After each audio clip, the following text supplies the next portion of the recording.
Hello and welcome everyone to another StarCraft 2 England cast. Today I have got a game between prOpMini and dDreAm, and dDreAm is going to be playing as the red Protoss player in the top left position, and we have got Mini as the blue Zerg in the mid right position, or top right, whatever you want to call it. But this is going to be a Protoss versus Zerg match, and the map of course is Antigua Shipyard. This is a good map. I mean, you can forge fast expand on it if you are the Protoss player, but it can be a bit dodgy because really you can either drop the Nexus here and then have to kind of try and wall off through this area, but obviously if you put a cannon here it doesn't cover the back of your base, which means Zerglings, they can come running in, or you can try and do a scary wall off here, or there's lots of different ways of doing it, but basically you can't cover it with just one cannon. So that means if the Zerg player does decide to just go for it, you could have issues. Now you will see here straight away that dDreAm is going to drop a pylon, so we're probably going to see a fast expand out of him. Meanwhile, if we take a look at Mini, just droning, no super early pull or any crazy shenanigans like that, so we should be in for a good game here. It'll be interesting to see what both players do. This was a high level game. Mini is a high ranking Masters player on EU, and dDreAm is a Grandmasters player on the EU server as well, so it's a ladder match if you didn't guess, but it should be awesome. And there goes the forge, so it's a forge fast expand, forge first before the Nexus, so not crazy greedy, should be fine. Meanwhile, dDreAm already up to 14 drones, and there goes the pull, so it will be Mini rather. Sorry, Min was on can't even look there.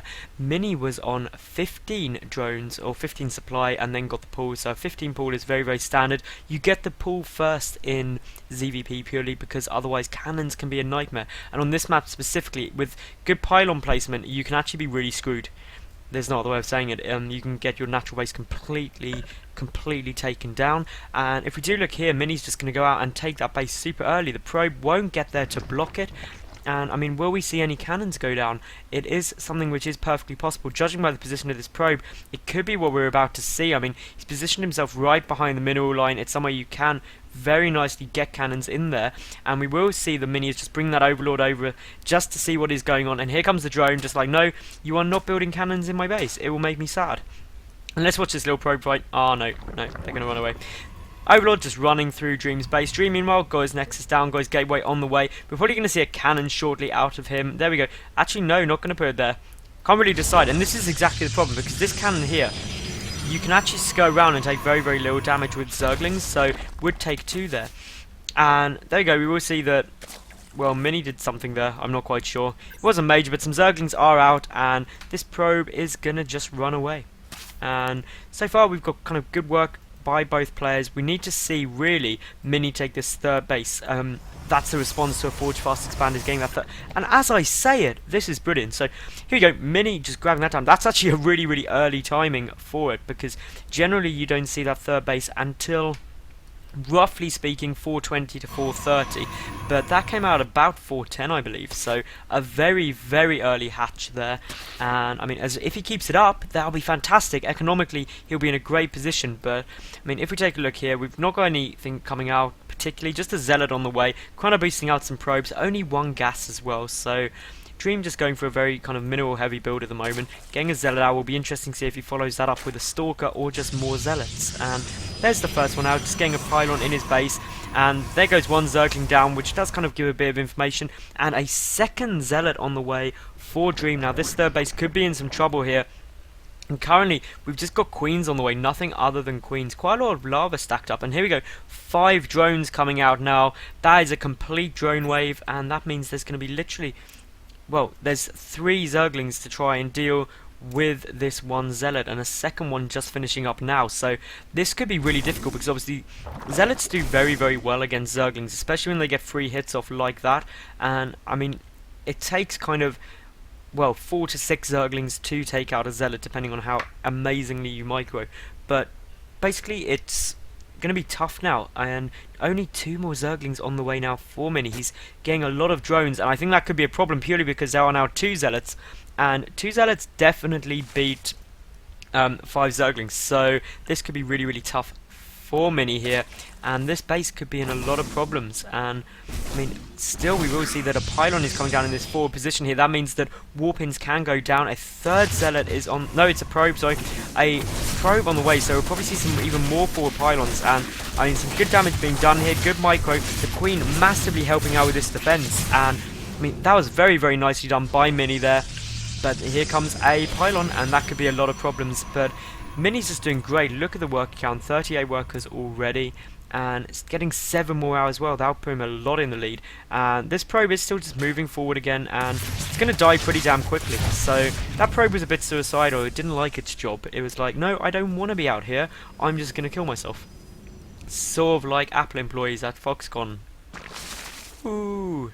Bit of a joke there. No, I'm sure it's fine. That report was completely kind of rejected, and apparently the guy who wrote all that stuff made it all up. But anyway, here we go. We have got a lot of zealots coming in here, and they're going to do some big damage. That Queen just vaporizes, and I mean, now this is a lot of kind of attack going down on this third base. A Roach on the way, so is Les. So Roaches will be able to clear this up, but not before this base goes down, and there's just nothing the Mini can do about this. He's getting those Roaches out, but this third base is now down, it is gone, it is dead. More Zealots streaming in as well, and to be honest, losing that third base is a big, big loss. If we take a look kind of back at the base, there are now 5 gateways and a Robo on the way as well, so obviously those Roaches are coming out, and they will force back those Zealots, because obviously Roaches are very, very effective against Zealots, especially when you start throwing in some Zerglings as well. And we will just see the Dream decides, no, not going to go for this, going to try and run away.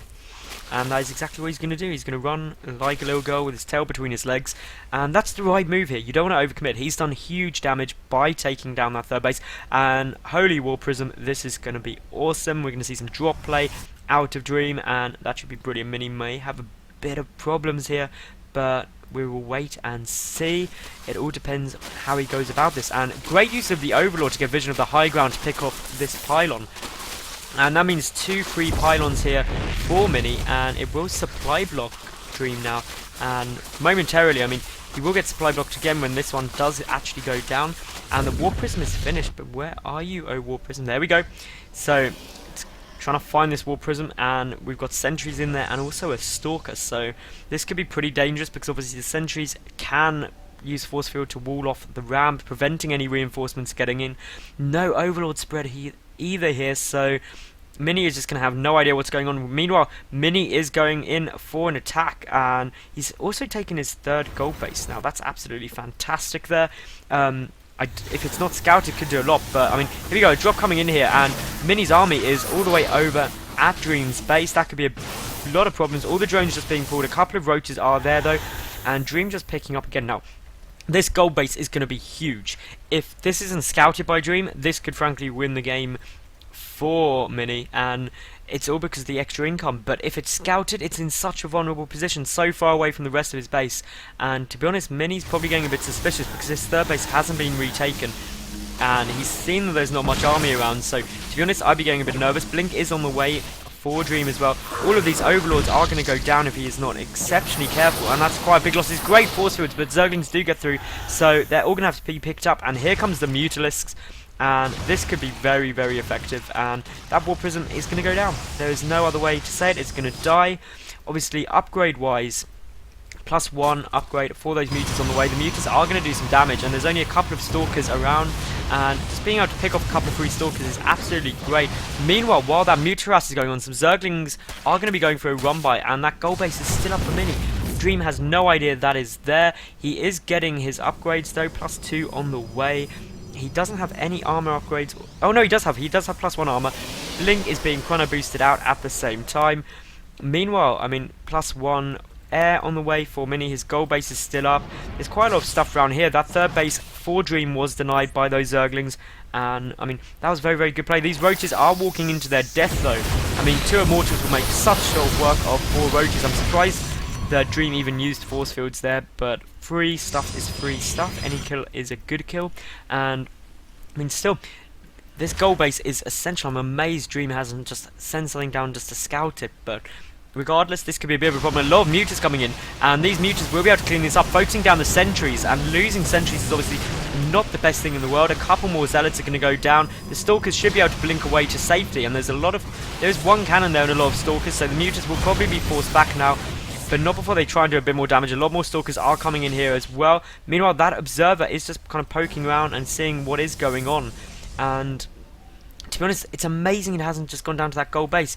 And I mean, the watchtower being controlled by Mini amazingly there, and this observer just go and look south, just go straight down, but no, not going to, just keeping an eye on the army. A lot of stalkers being warped in here. A dark shrine is also on the way, so there we go, there's that dark shrine for Dream there. Those mutas are going to have to pull back, although their numbers are starting to get a bit more significant. 3 cannons at this mineral line, a couple more cannons being built all around, 2 down here plus that extra one, and here we go, some zerglings and mutalisks are going to make their way in, and I mean, should be able to get cleaned up, but it all depends whether the stalkers are pulled. Some did go in for a counterattack, and quite a few stalkers being picked off very, very quickly by Mini's mutas there. The cannons will force the mutas back, though there are just too many there for them to deal with at the moment.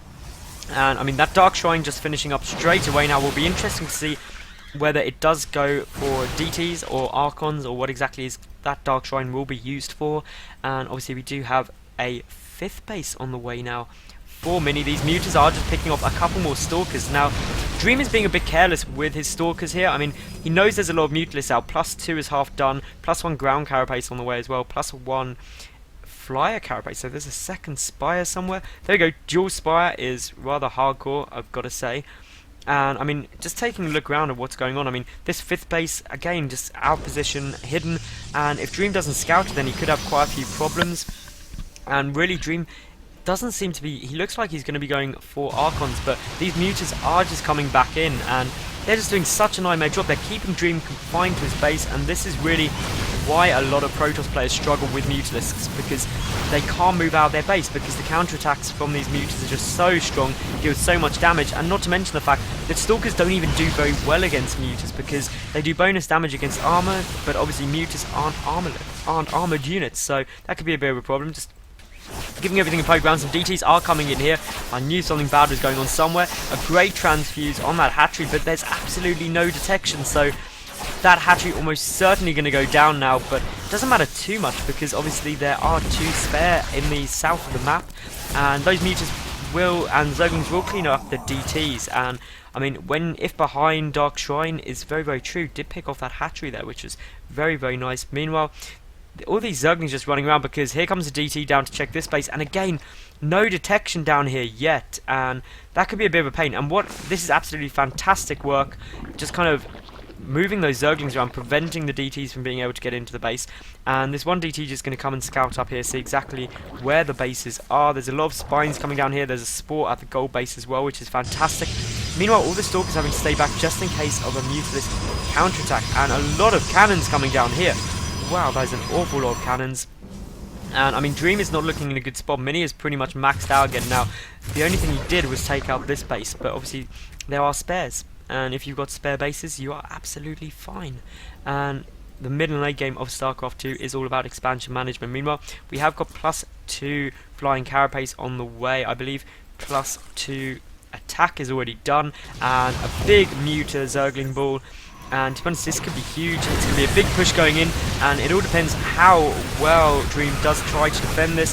But those mutas doing absolutely massive damage. The zerglings taking quite a lot of the damage from the stalkers and cannons, but just look at the amount of mutas. They're doing huge damage, obviously, because of their 2-1 upgrades, and those stalkers are just going down rapidly. But for the moment, Dream has held it off. And I mean, that was good defense by Dream. He did lose quite a lot. I mean, if you look at the loss tab, he's still lost more resources overall than Mini has, and I mean, it's all because of this gold base really is why Mini's doing well. Taking that was a great move. It was a bit risky. If it was found, he would have lost it all, but it wasn't found, so he was fine. And it looks like Dream has realised he is behind and is just marching forward. He's going to try and do something. He is on 2-1 upgrades, +2 armor is on the way, but as you see here, second Dream moves forward, in comes all the mutalisks for a massive counterattack. Some good blink play, but those stalkers won't be able to get away as of yet. And really, Dream's in a nightmare position here. Does he keep pushing forward, or does he go back to defend? I'd say the one thing he shouldn't do is just leave half his army standing in the middle of the map doing nothing. That's probably the one move he doesn't want to make. and these Mutalisks are just being so effective. I mean, what even is the Muta count at the moment? There are 26 Mutas now. This Stalker Immortal build is doing big damage down here to this natural third base of Mini, and that is almost certainly going to go down yet again. But back at Dream's base, these Mutalisks are absolutely wreaking havoc. There's only 2 Stalkers left, and that is not a good position. The probes are being pulled, and these pylons are going to go down very, very quickly. There's a lot of cannons there though, and the Mutas won't try and engage that. Meanwhile, if we take a look at Mini's base, we've got these Stalkers and Immortals coming in, but I mean, to be honest, Dream doesn't want to get into a base race, purely because I think he'd lose it. Now all these Mutas are on their way back now, and just checking the other bases, not much is going on down there, and these Stalkers and Immortals are just kind of ploughing forward, picking off so many Overlords, and that's why you don't really want to pump your Overlords together. And it looks like for some reason Mini's building a third spire. I don't actually understand why he's building a third spire, maybe to get Great Spire and get double upgrades all simultaneously. And here we go, this is a big engagement, and great Blink Micro by Dream, but those Mutalisks are absolutely destroying the Stalkers, and that's purely because of numbers. Mutalisks, 30 Mutas on the field, are just going to clean that up. And I mean, as you can see by the supply count, Dream is in a bad spot here, and the third spire is on its way. I don't really know why he's getting a third spire. He doesn't have hive tech, he doesn't have a infestation pit either, so there's going to be no hive tech anytime soon, so there's literally nothing I can foresee that third spire doing. And this is a great use of Transfuse. Just he wants to keep his mutant numbers as high as possible. There are quite a few Stalkers in position here, but of course Dream is being forced down to only two mining bases, and here comes a DT in, but there's just so many spines there to that one spore that it's absolutely fine. It is 1 mining base, 2 mining bases, to 1, 2, 3 mining bases of Mini. Mini also is getting up that 4th mining base as we speak, in the one that keeps going down. And we've got another big engagement. All the Stalkers are going to try and go against those Mutas, but the Mutas will come out on top. Upgrade-wise, it's 2-2 against 2-2. And good forward aggressive blinking there though by Dream, and quite a few more Mutas will go down, and just deciding to pull back. More reinforcements are on the way, 6 more Mutas are being built, and the infestation pit finally coming down now as well.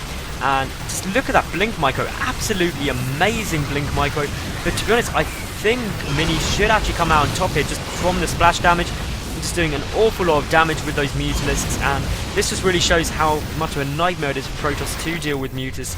And there is the GG from Dream. So that was a pretty hectic game. There was a lot going on all over the map. I hope you did enjoy it. If you did, please subscribe to my YouTube, please follow me on Twitter, and I mean, check me out on gamereplays.org, where I'm a featured commentator. And I mean, leave me any comments as well on the video. If you've got any kind of constructive criticism, please give it. Obviously I want to improve as much as I can. If you enjoyed it, if you thought any thoughts on the game, just post them in there. Let's get some discussion going. Anyway, thank you very much for watching. Tune in again. Bye for now.